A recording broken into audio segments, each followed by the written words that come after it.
guys. So this is Corey Thinks Out Loud, episode 15. I think I'm gonna just stop saying the number because I can't remember anyway, or maybe I can. I don't know. But either way, I'm here with my dad. What's up, Dad? John Gardner. How you doing? Hello, hello, Corey people. Good to hear from you. Good to talk to you.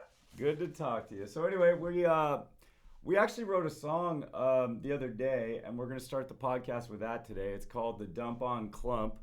And Dad, maybe you can give them a little backstory about what this song is and why we wrote it, how we wrote it, how quickly we wrote it. I mean, what do you think?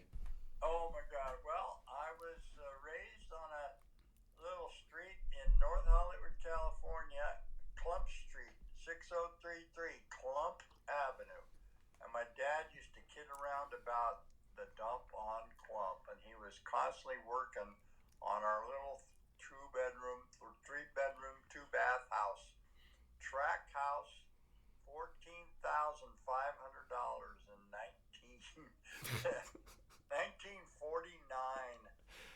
Like 4.5 years old when we moved from a little house on Whitsett Street also in North Hollywood, and that was his little piece of paradise. I mean, he called it the dump on Clump. So check this out. When you just said $14,500, just to put that in perspective, I was like, AI, give me a car that I could buy for 14.5, and for that price, you can get a 2014 Toyota Camry. Well, I tell you, money was a whole different thing in those days. Gasoline was like 20 cents a gallon or less, and it was totally amazing. My dad was a big advocate for rear-engine cars, so we ended up getting a Corvair, but I had several Volkswagens bugs because of that rear-engine situation and mileage. So, yeah, no, we had a great life on Clump Avenue. All right, guys. So I'm gonna play this song. It's called "The Dump on Clump," and we kind of wrote it because it's like we used to have these pool parties where our whole family would gather. The whole family would come. We'd have like water balloon fights. We'd have pool parties. They had this epic diving board that like you can't get anymore. It's like, I don't know if you know anything about diving boards, but nowadays they're all rigid. You get maybe like, I don't know what, like a quarter inch of spring. At the most. So that one, I don't know. This is how they made it back in the day. It was like a, boing. Like it had some serious oomph to it. You could jump, like 25, not 25 feet, maybe 20 feet in the air off this thing, 15 feet in the air. I could do a 2.5 front off of that board. It was 1 meter. My uncle built that board in his woodshop class in Santa Maria High School, and obviously brought it to my dad. My dad, the engineer, set it all up, and he hired me the best diving coach on the planet. He coached an Olympic champion in 1956, I think it was, and his name was Lyle Draves, and it was amazing. But no, I was a diver all through high school. What was that dude's name? I'm gonna write that down. Maybe I can look him up. Do you know how to spell that? I'm trying to think. What was his name? Gosh. Laddle Graves, you said? No, I think I'm thinking I'm in a different universe there. It's all good, man. Don't stress it. Don't hurt your. We're still waking up. It's still early. Don't worry about it. So anyway, guys. So I'm gonna play this. And anyway, so the whole point was like we had these pool parties, and then I was at my dad's house the other day in Villa Park, and I'm looking at this backyard, and I'm thinking to myself, I'm like, dude, this is like the same setup. We had this like grassy wall going across the back, the pool, the whole deal. And they just, if you haven't seen it, it's actually the album cover of the song or whatever. It's just a beautiful setup. They did a whole remodel, like 3 or 4, 5, 6, 7 years ago? I don't know. That's not really the point, but so I looked at it, I was like, this is like version 2 of the same setup, the same tradition, the same idea, the same party. So I was looking at him and he was looking at me. We just kind of like wrote this song. I just kind of busted it out in I don't know, a couple minutes. And we threw it together. So I'm going to play it for you. And Dad, you want to say anything else before I hit play? You're right. It was remarkable. Just sitting there in my backyard now, remembering my backyard then, like 40 years ago, and 25, 30 years ago, whatever it was. And how history repeats itself, basically, is the story of this song. So let her rip, Cor. All right, let's let it rip. I'm going to see if I can somehow get the artwork on here too while we're doing this. But here it is. The Dump on Clump. Here we go.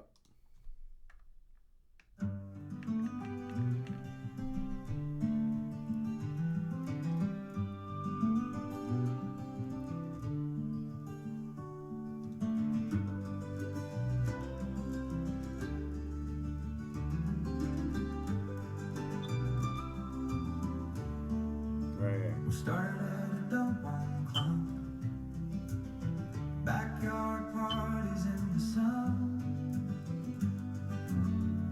The whole family came over, and we always had such fun. Fast forward 22 years, we're sitting by the same pool, the next version of the same idea. The foundation of this cool family fun in the sun. We carry on the same traditions. We take the good and leave the bad. The nature of our mission.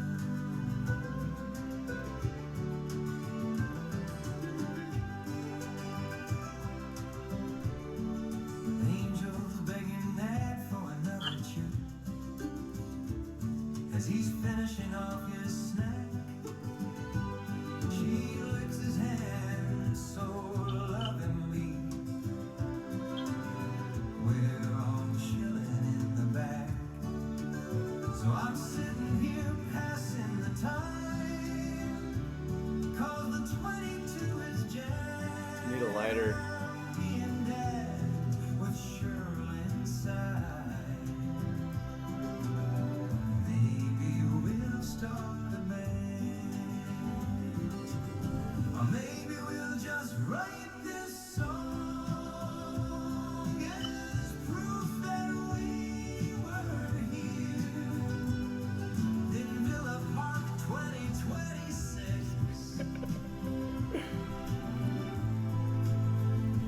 What a year, what a time to be alive in the age of humans and I. And what a way to write a song in a place where we belong. We love you, Villa Park. We love you, Orange County. We love you, Cali, USA. Party on, dude. Party on, dudes. Party on, dude. Party on, dude. Party on, dudes. Rest in peace, George Carlin, man. Everybody else who was involved with Bill and Ted, dude. What a great movie, man. I love that guy. All right. Let me just What a turn great this back song. that way. How good that was. Oh, you got a light right in your. I got like a reflection. Hold on, let me kick this light off, cause it's like right on your screen. Hold on. Is it that one? It's that one. Let me just do that. Sorry about that. You had a big old light like right on your face. Didn't notice. All right, dude. So I had written that down that I wanted to talk about that. I mean, you got any thoughts on that? I mean, just so you guys know, we were always big fans of, and my buddies always used to tease my dad when we were in high school. We found this Dan Fogelberg CD in his car, and we're like, "What is this?" It's like this soft music. We were all into like rock, and we were into metal and this and that. But like, Dan Fogelberg. I mean, what can you say about that guy? Rest in peace, also, man. But dude, what a genius! What a storyteller, right? Oh, the best. Best storyteller. Oh my God. Leader of the band. Leader of the band, Old Lang Syne. Oh, that line is so. I mean, if you got a heart, if you got a soul, what do you always say? I mean, come on. If I mean, it may not be your cup of tea, dude, but even if you just read the lyrics, like, good God. Anyway, so dude, there was something I wanted to talk to you about today, and I haven't talked to you about this, so this might be a shock. I don't want to scare you or anything, but I was thinking about this, and I'm looking at this thing I got on the wall. So a long time ago, my older brother was going to marry his girlfriend, Michaela, and I signed up to be a minister for the Universal Life Church. Yeah. So in that process, I paid like $30, and now I guess I'm like an ordained minister. I've got these credentials. I don't know if they're updated. I don't know if I have to pay some monthly, yearly fee. I have no idea. But either way, I was thinking about this, and I was thinking about all the stuff we're doing. Like we're releasing these albums, these books, this information, this, that, and then, you know, what really brought this on. Sorry, this is kind of a long story, dude, but what brought this on was like this guy's been calling me this like scammer, and he's calling me this, he's calling me that, and I'm talking to my buddy who lives out in St. Louis, and I'm like, dude, you know, I realized like, you know, freedom of speech in America, there's really no limitations to it. Like, what are you were a lawyer? What are the only limitations, right? It's Can't yell fire in a theater. can't yell fire in a theater. You know, that's the big one. Can't Sort of threaten somebody or incite. else. Oh, sorry. What? Yeah, go ahead. That's called defamation. It's a big giant tort in the, you know, the civil side of law. You know. Right. And so yeah, but otherwise, freedom of speech is pretty much you can say pretty much whatever you want to. You just can't harm someone else in the process. Okay, so hear me out. I mean, I just thought about this, and I'd never thought about it this way, but I was like, okay, if you think about a scam, right? Like I was looking to like report this guy to whoever to try to stop this scam because everybody's just basically treating the symptoms. They're like, you know, block the call, don't respond. Okay, that's fine, whatever. I'm not trying to change, you know, whatever.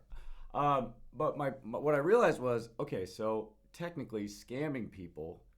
I'm not saying scam people, but it's like scamming people is technically covered by freedom of speech up until the point that you actually create damages. Right? Is that accurate? He can say all he wants. You can try to block him every way you can, but he can still do whatever he's doing until he gets caught by legal authority, and then because you can't really do that. I think there's some law against.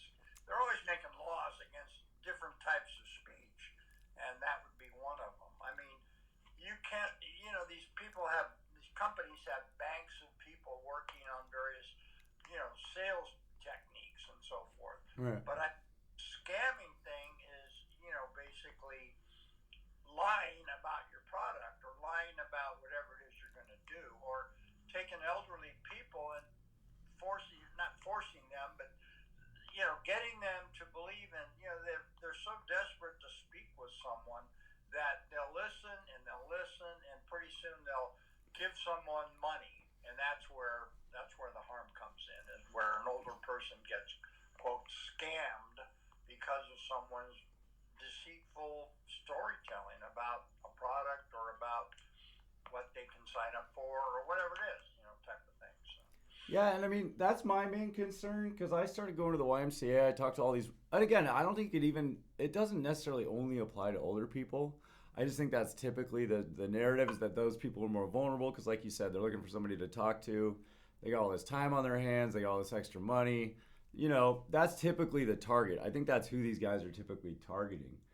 And the other thing, too, is like it's interesting is what they're really doing is they're like data fishing. Like this guy yesterday, and I mean, you know, it kind of pissed me off if I'm being honest, because he was like, at some point he basically asked me like, you know, at what time of the day do you leave your house? And when somebody says that to me, I'm like, what does that mean, dude? Like you're going to come to my house when I'm not home? Like you're going to burglarize me? You're going to threaten the lives of my wife, my dog? I don't want to share. Like, did you see John Wick? If you fuck with my dog, dude, I mean, I'm just a regular guy, but you know, I got a switch and you turn that shit on. I mean, excuse my French, but good Lord. But anyway, that's not the point. But the point is like, you know, I'm thinking about these guys are doing this to me.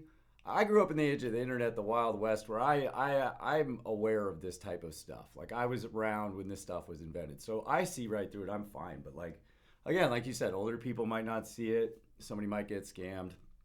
But anyway, that wasn't the whole point. I mean, this is kind of cool that we can talk about this because we can spread awareness. Like if somebody calls you and they're offering you this, offering you that, and then they start asking you questions like, you know, when do you leave your house? Like, you know, what's your social security number? What's the VIN number on your, you know, that's, it's a phishing attempt is what that is. That's fraud, right? That's basically what they're trying to get information from you to sell it to somebody else, right?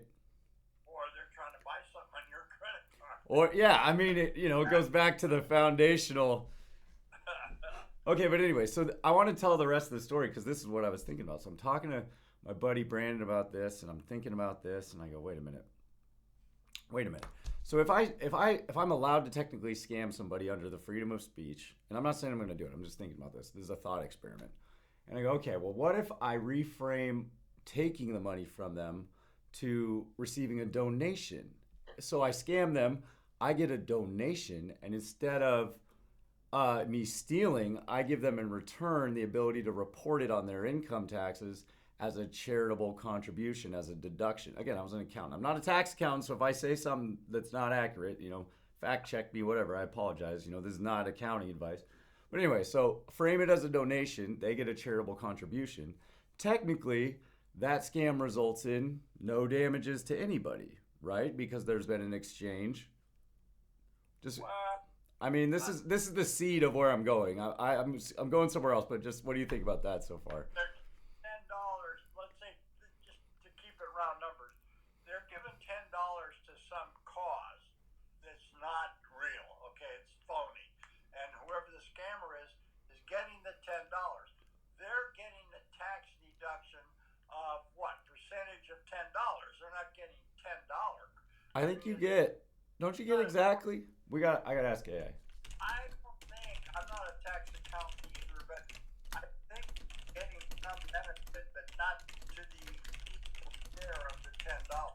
Or even say 1,000 or 10,000. Say you scam someone out of, let's use a bigger number, $10,000. They're not getting a total $10,000 write-off, I don't think. I mean, maybe, but I doubt it. Well, let me ask AI. Okay, AI is pretty good at this. I mean, again, it's not perfect, but this is why I got out of accounting, because I saw how good it was at this, and I was like, I gotta get out of here. Anyway, AI. So if let's say we're scamming someone under the freedom of speech and we're protected until we do damages, but let's say we reframe it as they donated something and we're giving them a charitable contribution. So it already said something that you have to be a qualified charity, so I guess there's at least that layer. But AI, give us a little, paragraph or two about what that would mean, I guess, and how that would work. Sure. If you wanted to genuinely structure something as a... No worries, you didn't cut anything off. In essence, you'd register a nonprofit organization, usually with a mission of public benefit, education, religion, relief, or the like. Once the IRS grants you 501c3 status, any contributions to that charity can potentially be tax deductible for donors. But the key is that everything from your mission to how you operate has to genuinely align with charitable purposes, not just rebranding for protection. Okay, so that was what I kind of found out yesterday, was I was looking into this more. Again, I'm taking this even a step further after this. But so anyway, so it starts with, again, I'm doing this under the idea of the scam because that's how I started thinking about this. So it's like scam, donation, charitable contribution. So that whole thing works as long as the entity you're running it from operates as what would be a definition of a charitable organization, correct? Scammer could not be, if it's a scam, it's not a charitable donation. Yeah, but if, again, thought experiment. If the organization you're scamming through appears to be a charitable organization. Okay, yeah. Just hear me out. Okay. And I'm trying to explain this in a way that's not going to rub people the wrong way, because there's a way to do that too. But so anyway, here's where I eventually took this leap, and this goes back to this credentials of ministry thing on the wall over there. So I think about what I'm doing. I'm sharing information. It's mostly free. I'm sharing apps. I'm sharing apps to help people get sober. I'm sharing apps to help people get healthy. I'm sharing apps to help people break loose of pharma. There's more coming too. I'm sharing this information. Again, I'm not telling people what to do. I'm just sharing information, sharing my path and how I did it. And it may work for you, it might not. I don't know. But either way, the whole point was, I was looking into this and I was like, dude, if what I'm doing is theoretical, and I looked into the Universal Life Church too, and I looked at churches that people have made under this umbrella, and they're pretty much like I'll ask AI, watch this. Okay, AI, under the Universal Life Church, what does a typical actual like church organization under that religion look like? Like, how do these things operate? Like, what are the requirements? Like, based on what you know about what I'm doing, would what I'm doing qualify as like a religious type church type organization activity according to the IRS theoretically? The Universal Life Church is brought. Oh, she's crapping out. Hold on. Here we go. No worries. I'm here when you're ready. Whenever you want to continue, or if you have another angle you're curious about, just go for it. Okay, just can you answer that question I just asked? She's kind of like, hold on. She'll do it right. Hold on. Absolutely. In short, the IRS looks at several factors to determine a church. They consider things like having a recognized doctrine or beliefs, regular religious services, a distinct place of worship, an established congregation, and a formal code of conduct. If your activities revolve around personal empowerment or philosophical practices, you'd need to align those with a cohesive belief system and community. It's not just a formality, you'd have to genuinely operate as a religious or spiritual body. Okay, so check this out. She basically said 5 things. And sorry, I'll give it back to you. I'll give you the mic right after I say these 5 things. So you have to have a doctrine, you have to have services, you have to have a place of worship, you have to have a congregation, and you have to have a code of conduct. So, I mean, let's just walk through this real quick. So, like doctrine, all the books and all the information. Services, the podcast, the online forums, the outreach, the YMCA. A place of worship. So, this is the kind of twist is like we don't have a church, but we have, it's like a remote place of worship. Like, you know, post-COVID, everything went remote. Why wouldn't our church go remote? Okay. So we got a remote church. So check, check, check. Congregation, we got you, we got me, we got everybody we talk to, check. And then a code of conduct. You know, I'm looking at this like starting a business. When I started Charlie Works, it's like you need a mission statement, you need a this. And I'm like checking these boxes and I'm like, I mean, what do you think? Oh my God, that's funny. So what's the harm? We have a church. We're telling people good things, which is essentially what priests, ministers and priests and so forth do. And we have people that want to join or don't. That's freedom of choice. Have to. No requirement. There's no. You can donate money if you want to, or not if you don't want to. It's not a scam in that sense. So, what's the question? Well, this is the whole thing. So I've got a call into the CPA firm I used to work at. Shout out Wines, Long Beach Legacy. The guys, I was at Santiago Oaks in Orange County, and like there's a sign that's like Wines founded. There's a street name Wines. They were accounting back in like, what was that, like 1837? Like when the Bixby's used to own all this land, Wines was like doing their accounting, I guess. Anyway, that's not the point. But yeah, the point is all the stuff we're doing lines up, as far as I can tell, with a church. And I thought about all this. I was like, well, if somebody else can start a church, why can't I? And it's like, again, I'm not trying to say anything about any of the other religions. Much respect, much love. We're all trying to get to the same place. But I mapped all this out and I'm like, okay, well, if this all tracks, we could theoretically take all the money that we eventually get through donations or whatever, and I'm not saying like funnel it, but it's like, pass it through Charlie Works, through the church, and then we receive tax-exempt status. Because technically, what we're doing is, I'm not even charging for most of this stuff, for any of this anyway, so it's like, why wouldn't we get tax-exempt status? Money changing hands, Who cares? No harm.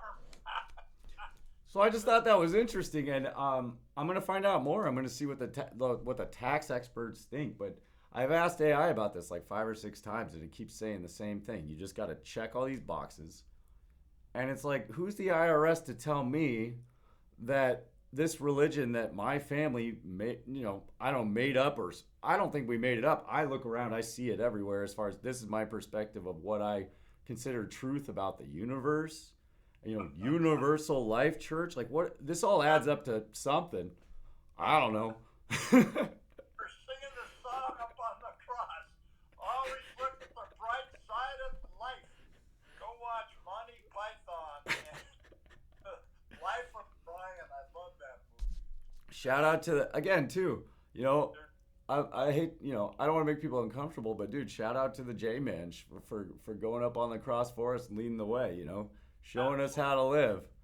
The letters in red, right? Like, I don't know, man. It's a beautiful thing. So Absolutely. anyway, so I just wanted to touch on that. But do you want to talk about the baseball game now, or the game? God, yes. Can I tell you about it? Partner had the game last night. Cord, tell me about your coach since you were 5 years old, throwing the ball in the backyard and practicing hitting wiffle balls and so forth. Tell me about your game. Dude, yeah, so we were playing last night. We were that's our Base Invaders team. Those people are really cool, man. We had this whole softball drama because every few years there's softball drama. Your whole team implodes. Everybody goes in different directions. Two people. Somebody starts thinking they can run the show better than the other guy, and then whatever. It is what it is. It happens from time to time. And again, I was on pills back then, so like who knows what was actually going on. So if you guys want to reach out and reconnect, I'm open to it. So anyway, if you happen to see this. But so last night we were playing Base Invaders versus I think we played like Long Beach Rec softball. So the other team we were playing was Pitch Better Have My Money. And you gotta love these team names. So anyway, not to brag, but I kind of had the game of my life, man. I went 3 for 3. And check this out. So I come up the first time, and I just tattooed one, dude. Left field, left center. I hit the fence on the fly, oppo. So that was nice. I got a double, I think, or a triple. I don't remember. And then the second time I came up, my team did a great job. They all got on base. Bases are loaded. And I'm doing this thing now where, like, I had hurt my hip, so I pretend to, like, limp up to the plate. I'm, like, using the bat as a cane. And I'm like, here comes the blind samurai, like better, And I come up, and he throws me this beautiful inside pitch right into my power zone. And I just fucking tattoo this thing. And this was like the first time, honestly, my entire softball career where I'm so in the moment now that this pitch came in, I fucking tattooed this thing. Hit it right down the line, over the right field fence. And I didn't even run. I hit it, I just stood there and watched it. And then I flipped my bat. I never flip my bat. I'm always like, I hit it. But it was like this moment where I was just locked in.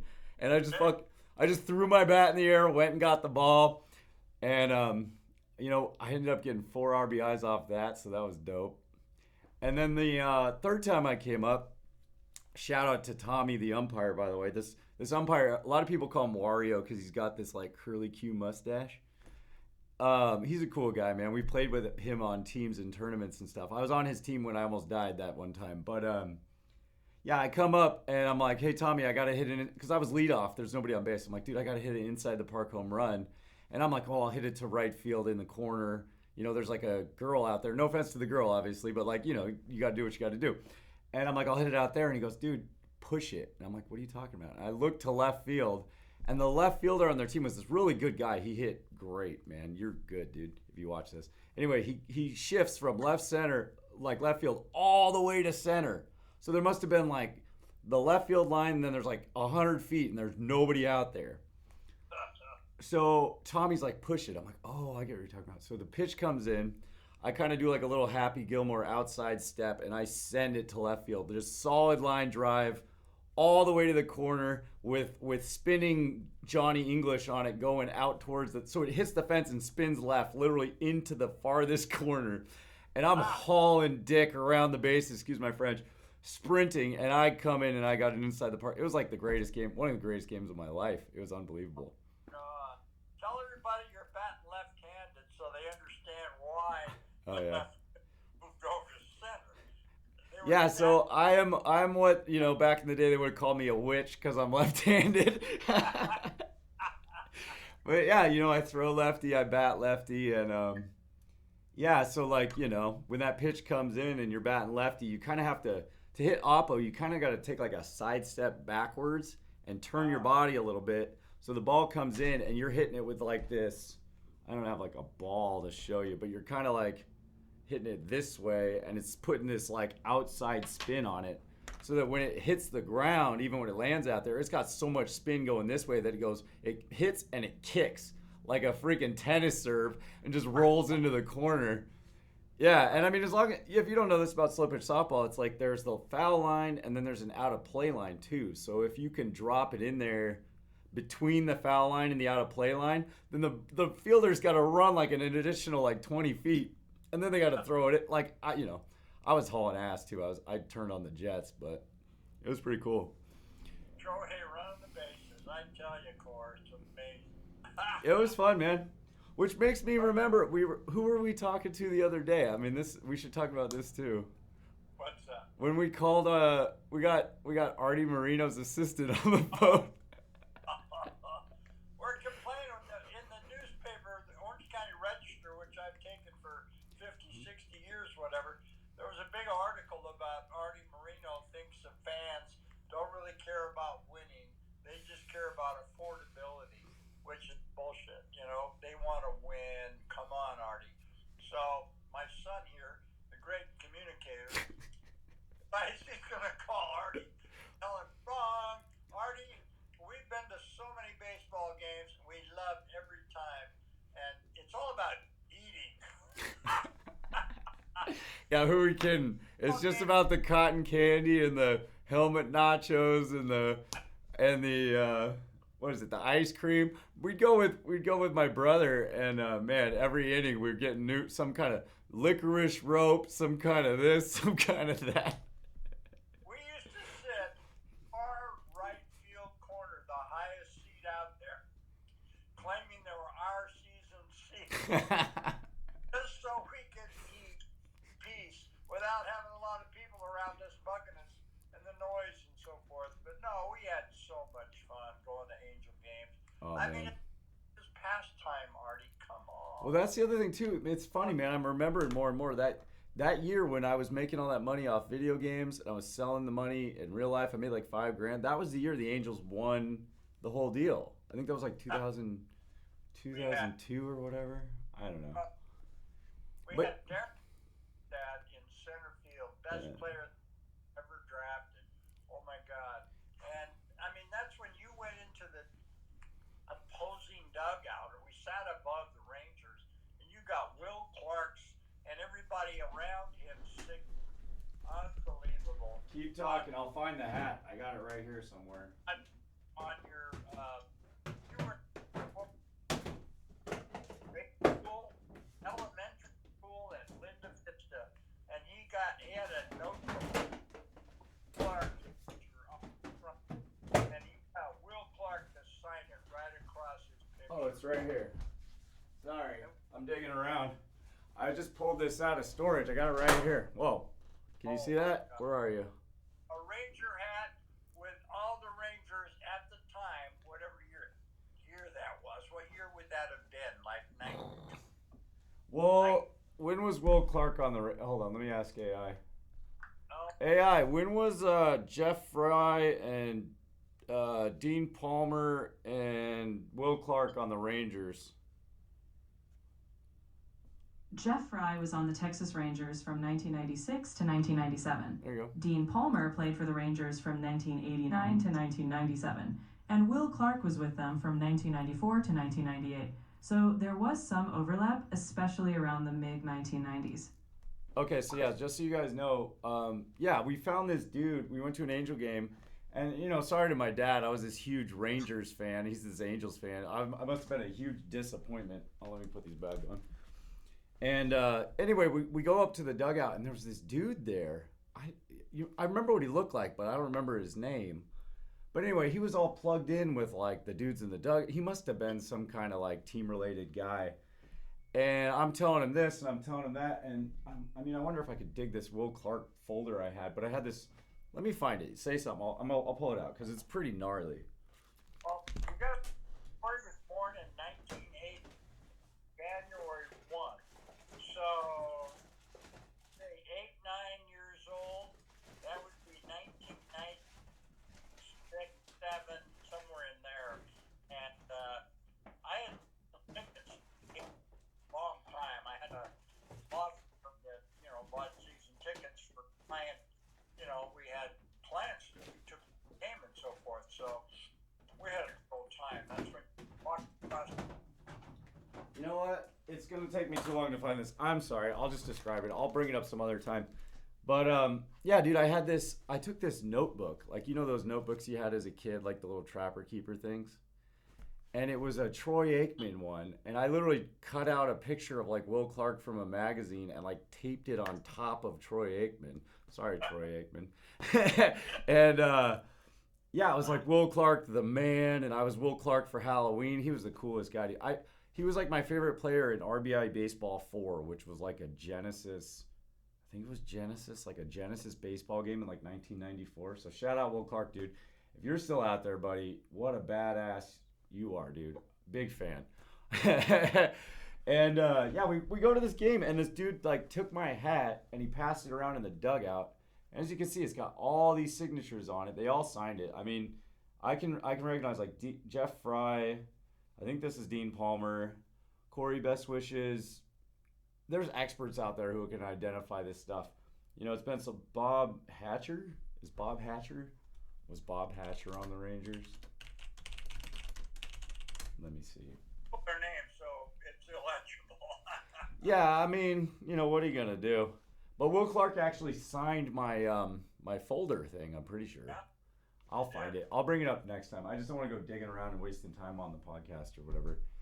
But that was a wild experience. Will Clark was like the natural, the movie The Natural with Robert Redford. Yeah. He may not have actually been, but that's who we looked at as. He was such a natural player. I mean, he had such a beautiful swing, and he hit for average, he hit for distance, he's a great fielder. I mean, he had the whole 5 tools, and so we really enjoyed him. Terrific experience as a kid. And Corey had these giant eyes, his ears stuck out forever, and I mean, he was the cutest cute. And he called him Mr. Clark from 6 feet away. I mean, it was just, and me as dad sitting there going, oh my God, look at this. But yeah. Well, that's the thing, man. I mean, as far as baseball goes, I've always been a fan more. I mean, I love teams and stuff, but I've always been more of a fan of players. I'll see a player like one of my favorite players, like Nolan Arenado, one of the best third basemen of all time. Like, just the stuff he does over there, like, it's just, he's like an artist, the plays he makes. Check the stats. And I'm a Dodger fan, too. It's hard to watch him, play when he was on the Rockies, and then now he's on the Cardinals, I think. I don't know. Like, change teams. It's really not good. We kind of went and saw Shohei quite a bit when he was an Angel. We did, yeah. Now he's a Dodger, so we still like him as a Dodger. We're good with that. But Artie, you made a huge mistake letting that dude go. I mean, okay, $700 million. I think you only paid $138 million for the Angels. But it was real money. And I mean, spending $700 million, that'd be 7 times what you bought the team for on one player. But hey, he brings in the entire Asian continent to the Dodgers.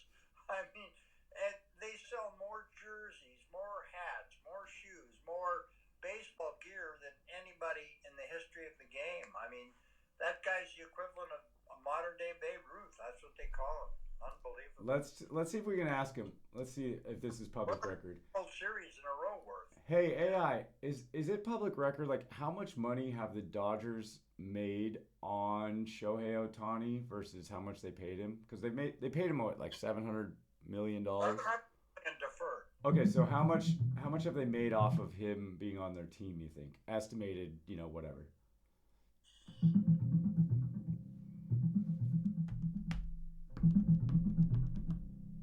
Shohei Ohtani signed a 10-year, $700 million contract with the Dodgers, with about $680 million of that deferred and paid out after his playing years.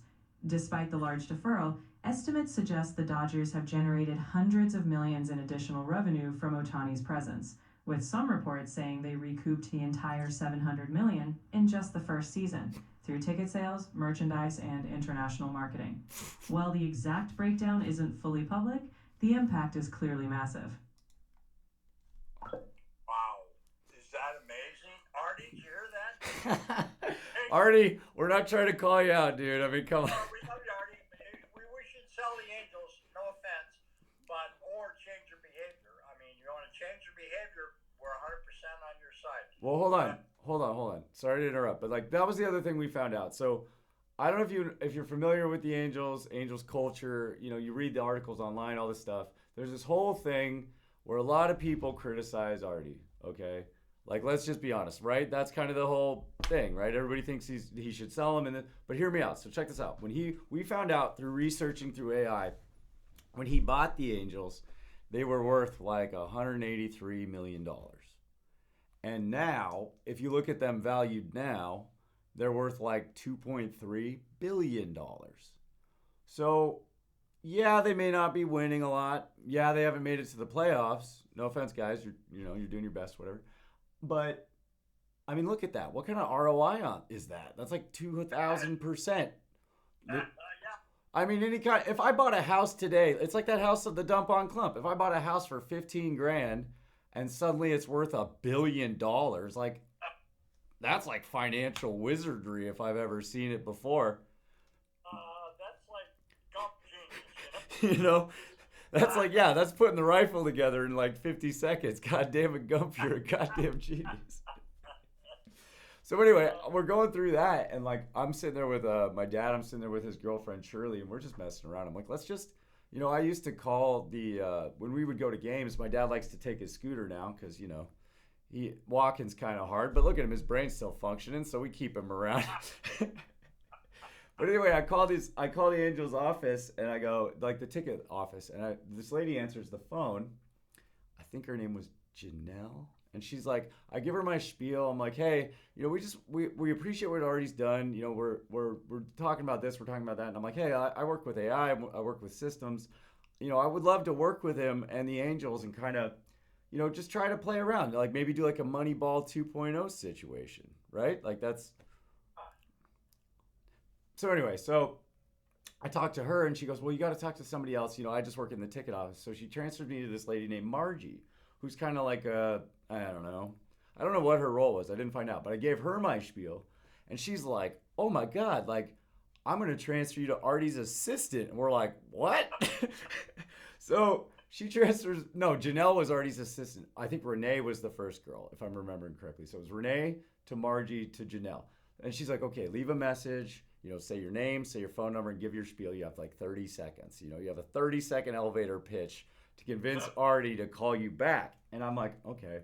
So I give her the spiel. I actually forgot to do the phone number until the end, so maybe I screwed up. But I give the spiel, and I'm like, look, dude, like I'm a systems expert. We could look at your team. We could look at baseball. We could use AI. We could do this. We could do that. We could look at clean inputs. We could look at motivational music. We could look at all these things that we're doing.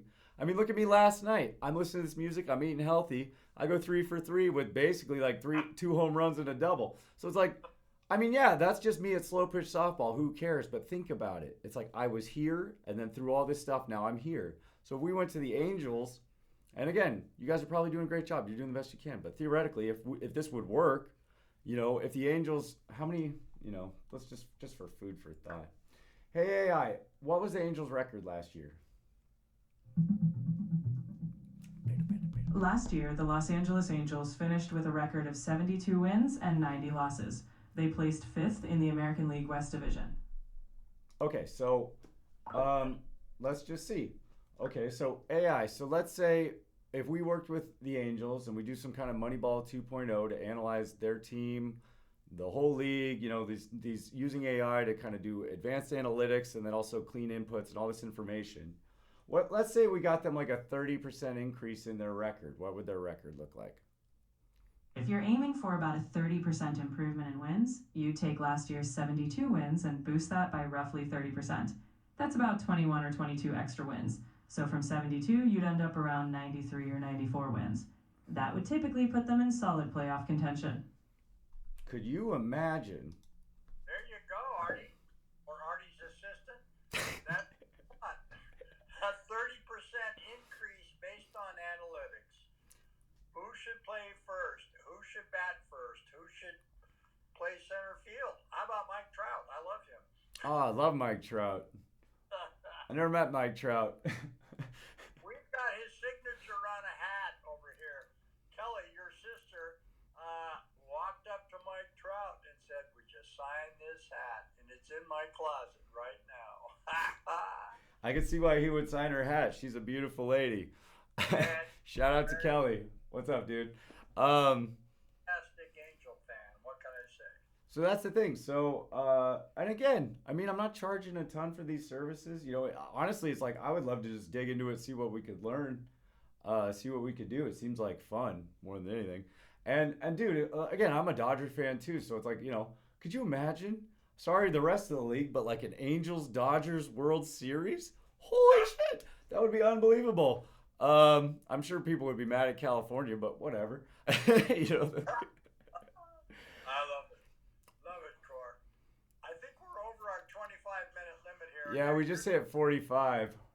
The music playing in the background pretty loud, so I think my dog was scratching on the door pretty loudly, so I need to call it off. But hey, guys, whoever's listening, love ya, and thanks for checking.